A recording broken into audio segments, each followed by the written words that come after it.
Assalamualaikum everyone. Welcome to Vocabgram where you learn English with easy lessons. So let's learn some newspaper vocabulary.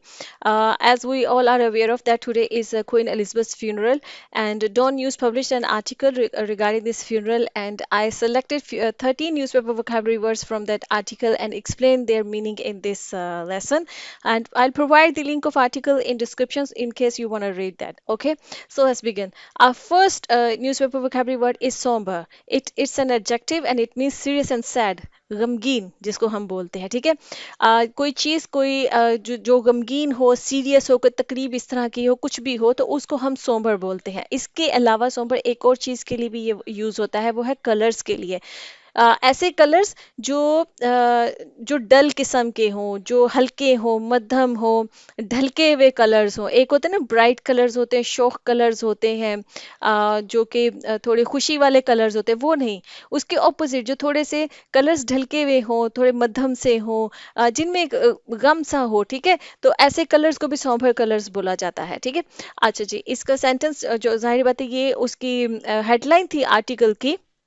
Somber pageantry at funeral for Britain's Queen Elizabeth। अब इस headline में आपके पास तीन words हैं सीखने के लिए। पहला है somber जो मैंने एक्सप्लेन कर दिया, गमगीन, एक सीरियस किस्म की, सैड किस्म की। पेजेंट्री कहते हैं सरमनी को, ठीक है, तकरीब को। कोई सरमनी कहीं पर है किसी भी किस्म की, उसको पेजेंट्री बोला जाएगा, ठीक है। और funeral as we all know जनाजे को बोलते हैं। अब हर रिलीजन का अपने तरीकाकार होता है, अपने जनाजा जो भी जिस तरह से भी कोई फोत हो जाए तो उसको उसकी क्या किस तरह से फ्यूनरल करना है, ऑब्वियसली हर रिलीजन का अपना एक तरीका है। तो जो क्वीन एलिजाबेथ है उनकी एक बड़ी गमगीन किस्म की जनाजे की सरमनी हो रही है, ठीक है। तो ये इस हेडलाइन का मतलब है, सोबर पेजेंट्री एट फ्यूनरल, कि क्वीन के फ्यूनरल पे एक बहुत ही गमगीन किस्म की, बहुत सैड किस्म की, सीरियस किस्म की पेजेंट्री है, तकरीब है, ठीक है। अच्छा जी, नेक्स्ट हमारा जो न्यूज़पेपर वोकैबुलरी वर्ड है वो है खासकेट। खासकेट भी नाउन है, इसका मतलब होता है कॉफिन, ताबूत। ताबूत को अब इंग्लिश में हम कॉफिन बोलते हैं। इसके अलावा खासकेट भी बोला जाता है। खासकेट थोड़ी सी ब्रॉड टर्म है, ताबूत के लिए भी ये वर्ड यूज होता है खासकेट, बट इसके अलावा कोई भी ऐसा बॉक्स जिसमें आप देखिएगा, अगर आपने शायद घरों में देखा हो, अगर किसी हमारे घर में मौजूद है, मेरी मदर यूज़ करती रही है, कि उनके पास लकड़ी के बॉक्सेस वगैरह होते हैं और बड़ी अच्छी उनके ऊपर इनग्रेव हुए होते हैं डिज़ाइंस वगैरह, और उसमें वो अपनी ज्वेलरी रखती थी। तो उसको, उन बॉक्सेस को भी जिसमें ज्वेलरी रखी जाती है, उसको भी खासकेट बोला जाता है, ठीक है।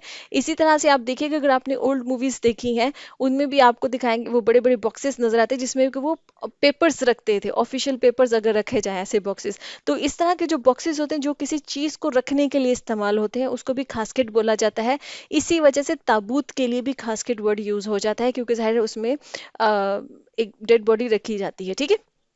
अच्छा जी, इसका सेंटेंस ये है, tens of thousands of people lined in the streets as the Queen's casket made the short journey from Westminster Hall where she had been lying in state। lying in state भी मैं explain करती हूँ अभी।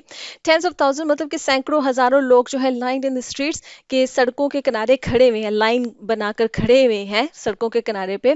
as the Queen's casket made the short journey, कि जैसे ही queen का जो वो खासकेट है, कॉफिन है, जो ताबूत है, वो वहां से गुजरा, उसने एक शॉर्ट जर्नी जो आप देख रहे होंगे कि वो लेकर, जो उनकी सरमनी अगर आप टीवी पे देख रहे हैं तो आपको होगा मालूम कि उनका ताबूत लेके वो पूरा एक उनकी सरमनी चल रही है, कि जो उसको लेकर वो बहुत स्लोली स्लोली जो है वो चल रहे हैं। तो वो जो एक शॉर्ट जर्नी जर्नी जो उनकी चल रही है इस वक्त from Westminster hall, Westminster hall से उनके ताबूत को जो लेकर वो चले हैं। तो वे she had been lying in state. Lying in state कहा जाता है, ये फ्रेज यूज की जाती है जब कोई बहुत ही मशहूर किस्म की या इम्पोर्टेंट किस्म की जो पर्सनालिटी है, अगर वो फोत हो जाए तो उनकी जो बॉडी को रखा जाता है इस तरीके से कि लोग वहाँ पर कुछ देर के लिए किसी जगह पर उनको रख दिया जाता है, कॉफिन वगैरह में डाल के, कि ताकि जो लोग आए और आकर वो जो भी उन्होंने ट्रिब्यूट उनको पेश करना है वो कर सके। तो इसके लिए कहते हैं कि वो जो रखा जाता है बॉडी को, इसलिए कि ताकि लोग आकर अपना जो भी उन्होंने खराज तहसीन पेश करनी है या जो भी ट्रिब्यूट देना है वो उनको, उनकी बॉडी को दे सकें। तो उसको लाइंग इन स्टेट कहा जाता है, ठीक है। अच्छा जी, नेक्स्ट हमारा जो है वो वर्ड वो है कॉन्ग्रीगेशन। कॉन्ग्रीगेशन भी नाउन है and it means a group of people gather for religious worship and ceremony.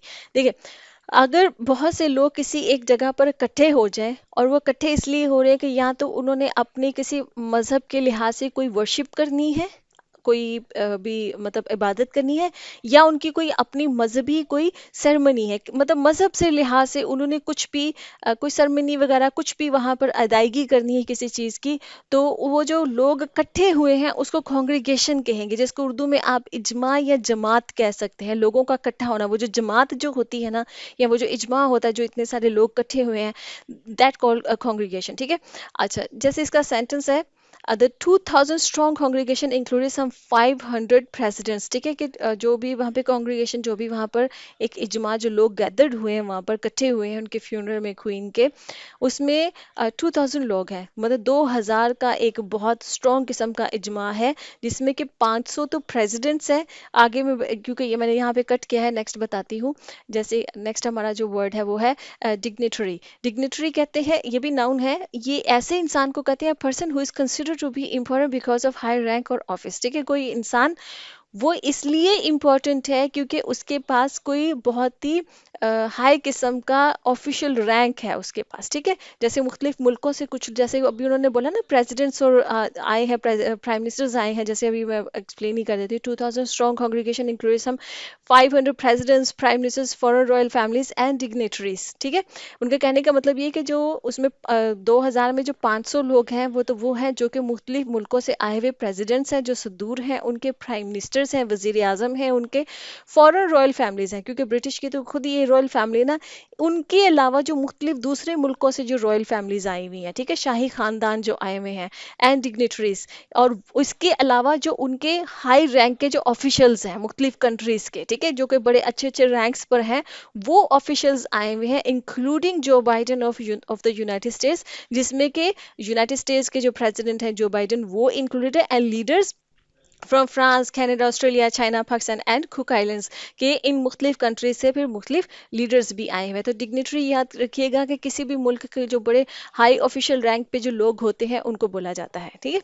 अच्छा जी, नेक्स्ट हमारा जो न्यूज़पेपर वोकैबुलरी वर्ड है वो है प्रोसेशन। प्रोसेशन का मतलब होता है नाउन, मतलब नाउन नहीं होता, मतलब इसका पार्ट ऑफ स्पीच नाउन है, और इसका मतलब यह है कि group of people who are walking और driving in a line as part of a public event. ठीक है, जिसको हम प्रोसेशन को आप उर्दू में कहेंगे जुलूस, जब बहुत से लोग इकट्ठे हो जाते हैं और फिर वो एक जुलूस निकालते हैं। अब जुलूस निकालते वक्त या कोई रैली निकालते हैं, ठीक है, उस वक्त क्या होता है कि लोग सब इकट्ठे होते हैं और फिर एक लाइन बनाकर, या तो वो एक पॉइंट से किसी दूसरे पॉइंट तक वो वॉक करते हुए जाते हैं, या उसमें कुछ लोग कुछ व्हीकल्स पे, मोटरसाइकिल्स पे या गाड़ियों में भी मौजूद होते हैं, तो वो ड्राइव कर रहे होते हैं।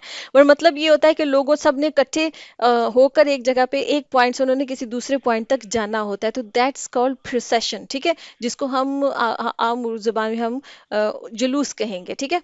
अच्छा जी, जैसे सेंटेंस है इसका, among the crowds who came from around Britain and beyond, people climbed lampposts and stood on the barriers and ladders to catch a glimpse of the royal procession। ठीक है, कि among the crowds, जो वो crowd वहां पर इकट्ठा हुआ है ना, हजूम वहां पे इकट्ठा हुआ है, who came from around Britain and beyond, कि जो कि ब्रिटेन के इर्द गिर्द से आए हैं, एंड बियॉन्ड, और उससे भी दूर, उससे भी पड़े, ब्रिटेन से भी बाहर से बहुत से लोग आए हुए हैं। People climb lamp post. Lamp post कहते हैं, आपने अपनी स्ट्रीट्स वगैरह में देखा होगा, गलियों में जो गवर्नमेंट ने लगाए थे बड़े बड़े पोल्स लगाए होते हैं ना, उन पोल्स के ऊपर लाइट्स लगी होती, उनको लैम्प पोस्ट बोलते हैं। ठीक है, तो लोग वो लैम्प पोस्ट के ऊपर चढ़े हुए हैं, क्लाइम किए हुए हैं, क्लाइम का मतलब होता है चढ़ जाना किसी चीज के ऊपर, एंड स्टूडेंट बैरियर्स, जो भी वहां पर बैरियर्स लगाए हुए हैं ना, जो आपने देखा होगा साइड, सड़क की साइड पे वो बैरियर्स लगाए होते हैं, उनके ऊपर चढ़े हुए हैं लोग, खड़े हुए हैं, एंड लैडर्स, और सीढ़ियों पे खड़े हुए हैं, to catch a glimpse. Glimpse का मतलब होता है एक झलक। ठीक है, ग्लिम्स एक झलक है, कि वो कैच करना मतलब कि पकड़ लेना, कि वो एक झलक देख सके ऑफ द रॉयल प्रोसेशन, जो भी वो रॉयल जुलूस निकल रहा है ना। अब देखिए वो ताबूत को लेके वो पूरे उनके आर्मी मैन हैं, और वो पूरी एक तरतीब में वो खड़े हुए हैं, मतलब उन्होंने एक बनाई हुई, और वो चल रहे हैं, तो वो जो एक प्रोसेशन जो वो चल रहा है ना, उसकी सिर्फ एक झलक देखने के लिए लोग जो है वो इसके इर्द गिर्द मतलब खड़े हुए हैं। ठीक है।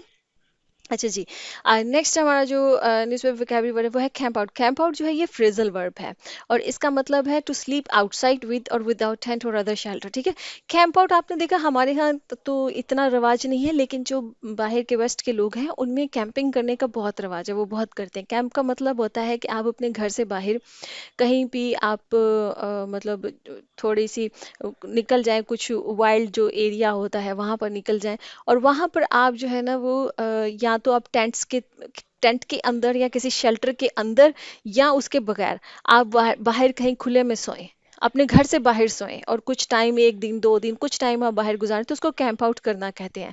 ठीक है, वहीं पे फिर आप पकाते हैं खाते हैं, एक पूरी कैंपिंग उनकी एक एक्टिविटी है। ठीक है, उसको तो कैंप आउट का मतलब ये होता है कि घर से बाहर सोना, चाहे आप कोई टेंट लगाकर सोएं या कोई शेल्टर रख के सोएं या विदाउट शेल्टर आप सोएं। ठीक है, अच्छा, इसका सेंटेंस उन्होंने कहा था, those who had camped out in nearby streets were watching this service on smartphones. ठीक है, कि सड़कों के नियर बाय जो करीब जो वो लोग जिन्होंने जो उनके उसके करीब आकर वो रातों को वहां पर ही ठहर रहे हैं, वहीं पे सो रहे हैं, क्योंकि फ्यूनरल था, वो रात से वहां पे हो सकता है अपने घरों से आए हुए हैं और वो वहीं सोए हैं। तो वो watching this service on smartphone, कि वो अपने स्मार्टफोन्स पे, क्योंकि लाइव जा रही है सरमनी, ठीक है, तो वो उस पे देख रहे हैं। अच्छा जी, नेक्स्ट है डिसेंट। डिसेंट जो है ये वर्ब है, इसका मतलब है टू मूव और फॉल डाउन, किसी चीज का गिरना, वो डिसेंड है। ठीक है, economy Giri, economy is descending, कि इकोनॉमी गिर रही है। ठीक है, किसी चीज का ऊपर से नीचे आना जो है उसको डिसेंड करना कहते हैं।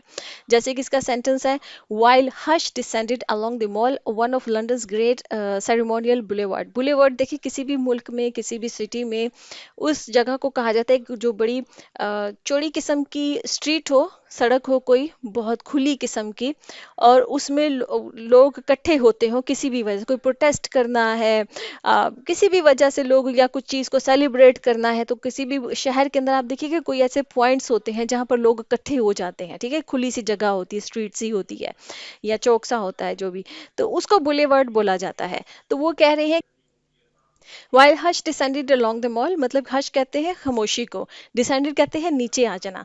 तो जब वो मतलब वहां से वो प्रोसेशन गुजर रहा था, तो जो वो खामोशी थी वो वहां पर एक किस्म की जो जो थी वो फैल गई, वो डिसेंड हो गई, वो नीचे आ गई, मतलब कि लोग खामोश हो गए, खामोशी जो है ना वो एक किस्म की फैल गई। ठीक है, अच्छा जी, नेक्स्ट हमारा वर्ड है वो है रिले। रिले का मतलब होता है वर्ब, रिले का मतलब वर्ब नहीं है, मुझे क्या हो रहा है, पार्ट ऑफ स्पीच इसका वर्ब है, और इसका मीनिंग है टू पास ऑन। ठीक है, पास ऑन का मतलब होता है किसी मैसेज को कन्वे कर देने को रिले करना कहते हैं, उसको आगे पहुंचा देने को, किसी तरह से उसको ब्रॉडकास्ट कर देने को, लोगों तक पहुंचा देने को रिले कहते हैं। ठीक है, उसको पहुंचाना, टू पास ऑन का मतलब होता है ना एक से दूसरे तक पहुंचाना किसी चीज को, प्लीज इसको पास ऑन कर दो, कहते हैं ना हम अक्सर, मतलब कि दूसरे इंसान तक पहुंचा दो। तो रिले का यही मतलब है कि एक चीज को एक से दूसरे तक पहुंचा देना, एक मैसेज को। ठीक है, जैसे इसका सेंटेंस है, as the funeral service was relayed live through loud speakers, कि जो फ्यूनरल की जो सर्विस है वो रिले की जा रही है, मतलब कि लोगों तक पहुंचाई जा रही है लाइव, लाइव पहुंचाई जा रही है लोगों तक थ्रू लाउड स्पीकर्स के थ्रू। ठीक है, लोग लाइव उस सेरेमनी को सुन रहे हैं, तो लोग वहां पर गैदर्ड भी हैं, उसके अलावा जो लोग हैं, कुछ लोग स्मार्टफोन्स पे भी देख रहे हैं उसको, जाहिर है हम लोग टेलीविजन पे देख रहे हैं, हम वहां पर नहीं है, और जो इर्द गिर्द के और लोग हैं वो लाउड स्पीकर्स पे लाइव उसको सुन रहे हैं, उन तक पहुंचाई जा रही है। अच्छा जी, नेक्स्ट हमारा जो वर्ड है वो है टेलीवाइज। हम टेलीविजन को, हमें मालूम है कि किसको कहते हैं, हम सब अवेयर हैं इससे। टेलीवाइज एक वर्ब है और इसका मतलब ये होता है to transmit through television, television के थ्रू किसी चीज को जो हम तक पहुंचाया जाता है ना, वो टेलीवाइज किया जाता है। ठीक है, इसको एज ए वर्ड, क्योंकि टेलीविजन तो नाउन है ना, एक ऑब्जेक्ट का नाम है। टेलीवाइज कि हम तक जो उसके थ्रू जो मैसेज कन्वे किए जाते हैं, जो भी हम प्रोग्राम्स देखते हैं वो टेलीवाइज होते हैं। ठीक है, वो टेलीविजन के थ्रू हम तक पहुंचाए जाते हैं, ट्रांसमिट किए जाते हैं।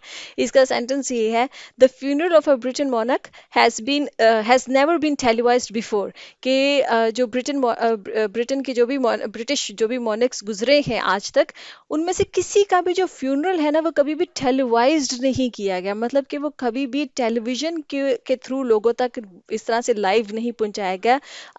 ये पहली क्वीन है, मतलब ब्रिटिश मॉनक है, जिनको के टेलीविजन के थ्रू उनका फ्यूनरल फ्यूनरल की जो लाइव कवरेज हो रही है। ठीक है, टेलीवाइज किया जा रहा है, उसको टेलीविजन के थ्रू लोगों को दिखाया जा रहा है।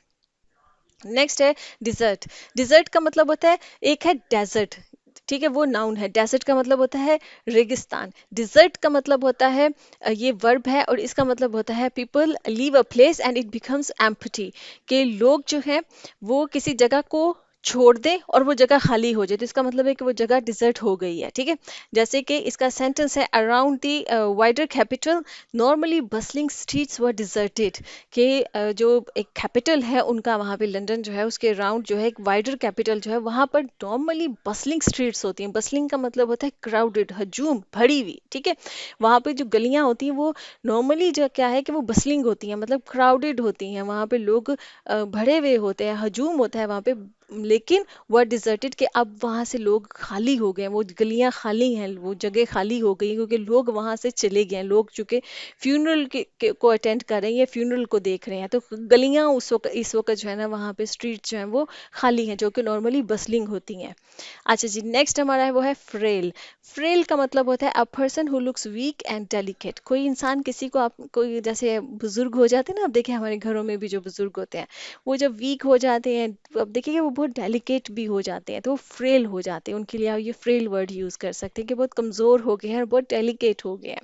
ठीक है, सेंटेंस है she was photograph just 2 days before she died looking frail but smiling and holding a walking stick. ठीक है, कि वो अपनी वफात से जो 2 दिन पहले उनको फोटोग्राफ किया गया, मतलब कि उनकी तस्वीर ली गई, and she was looking frail, कि वो बहुत वीक लग रही थी, बहुत डेलिकेट लग रही थी, बट लेकिन इसके बावजूद कि वो फ्रेल नजर आ रही थी, लेकिन स्माइलिंग, लेकिन वो स्माइल कर रही थी in holding a walking stick. आप देखिएगा क्वीन जो है वो आपकी वॉकिंग स्टिक अक्सर बुजुर्ग आपने देखा उनके हाथ में वो छड़ी सी होती है जिसके सहारे से वो चलते हैं, तो उसको हम वॉकिंग स्टिक कहते हैं, कि उन्होंने वो वॉकिंग स्टिक अपनी पकड़ी हुई थी और वो स्माइल कर रही थी, जबकि वो फ्रेल नजर आ रही थी, कमजोर नजर आ रही थी। नेक्स्ट है हमारा वर्ड वो है लॉन्जेविटी। लॉन्जेविटी हम नाउन है और इसका मतलब है ability to last for a long time. किसी चीज़ की लॉन्जेविटी होती है कि वो उसके अंदर कितनी काबिलियत है कि वो ज़्यादा देर तक चल सके। तो जो चीज़ ज़्यादा देर तक चल सकती है उसको लॉन्जेविटी कहते हैं। आप देखिएगा अक्सर कहा जाता है ना कि औरतों की लॉन्जेविटी मर्दों से ज़्यादा होती है, मतलब कि औरतें ज़्यादा देर जिंदा रहती हैं मर्दों की निस्बत, जो एवरेज एज निकाली जाती है। ठीक है, तो या आपने किसी चीज़ को, जैसे आप कुछ खरीदने जाते हैं तो आप अक्सर शॉपकीपर से पूछते हैं इसकी लॉन्जेविटी क्या है, मतलब ये कितनी देर चलेगी, इसकी ये कितनी देर इसमें कैपेसिटी है, कि ये जल्दी तो नहीं खत्म हो जाएगी, ये ना हो कि मतलब मैं इसको हफ्ता यूज करूं, 2 हफ्ता यूज करूं, ये खत्म हो जाए। लॉन्जेविटी क्या है इसकी, ये कितनी ज्यादा देर चल सकती है। ठीक है, तो इसका सेंटेंस ये था कि such was her longevity and her inextricable link with Britain that even her own family found her passing a shock। ठीक है, कि उनका कहने का मतलब ये है कि उनकी ये लॉन्जेविटी थी, इसमें जो इनएक्सट्रिकेबल है, इसको मैं नेक्स्ट आगे अगली स्लाइड में आपको जो है वो एक्सप्लेन करती हूँ। लॉन्जेविटी मतलब कि देखिए अभी 2 दिन पहले जो है उनको फोटोग्राफ किया गया है, उनको वो काम कर रही थी। ठीक है, वो ये कह रही है कि ये उनकी लॉन्जेविटी थी कि इतना लंबे, क्योंकि 70 ईयर्स जो है वो उन्होंने ब्रिटेन के ऊपर जो है वो राज किया है, उन्होंने हुकूमत की है। तो वो कह रही है कि उनकी ये लॉन्जेविटी थी कि वो इतने अरसे, लंबे अरसे तक ब्रिटेन के ऊपर उन्होंने मतलब राज किया है, कि अपने आखिरी टाइम तक वो काम कर रही थी। 2 दिन पहले तक, अपने मरने से 2 दिन पहले, जो इवन कि वो फ्रेल नजर आ रही थी, 2 दिन पहले तक वो काम कर रही थी। और यहाँ तक कि उनकी अपनी जो फैमिली है, her own family found her passing, कि उनका जो गुजर जाना है उसको अशौक, उनके लिए ये एक शौक था, वो एक्सपेक्ट नहीं कर रहे थे, क्योंकि वो उनको जितने जितने लंबे अरसे से वो क्वीन रही हैं, जितने लंबे अरसे से वो काम करती रही हैं, तो उनके लिए एक शौक की बात थी कि क्वीन इस तरह से उनको छोड़कर चली जाएंगी। ठीक है, अच्छा, जैसे ही मैंने भी कहा इनएक्सट्रिकेबल कहते हैं, ये एडजेक्टिव है इनएक्सट्रिकेबल, और इसका मतलब है अनएबल टू बी सेपरेटेड। अगर कोई चीज़ किसी दूसरी चीज़ से जुदा ना की जा सकती हो तो उसको कहेंगे कि ये चीज़ इनएक्सट्रिकेबल है। ठीक है, जैसे उनके बारे में जो अभी सेंटेंस है कि सच वाज, ये था उनकी हर लॉन्जेविटी, के ये उनकी लॉन्ग, एक लॉन्ग कमिटमेंट जो ब्रिटेन के साथ थी, एंड हर इनएक्सट्रिकेबल लिंक, कि उनका इनएक्सट्रिकेबल का, कि वो लिंक, वो ताल्लुक उनका ब्रिटेन के साथ, कि जिसको लैदा नहीं किया जा सकता था, कि एक तो लंबा और एक इतना मजबूत कि जिसको लैदा नहीं किया जा सकता, कि एक उनका जो लिंक था ब्रिटेन के साथ, कि वो अपनी आखिरी टाइम तक जो है वो ब्रिटेन को सर्व कर रही थी, और उनकी फैमिली इस चीज़ को एक्सपेक्ट नहीं कर रही थी कि वो इस तरह से चली जाएंगी अचानक से, तो ये उनकी फैमिली के लिए भी एक शौक था। Okay friends, lesson has come to the end. I hope कि आपको इसमें इंटरेस्टिंग वर्ड्स, जो नए वर्ड्स जो है वो सीखने को मिले हैं। Do let me know in comments. I see you next lesson. अल्लाह हाफिज़।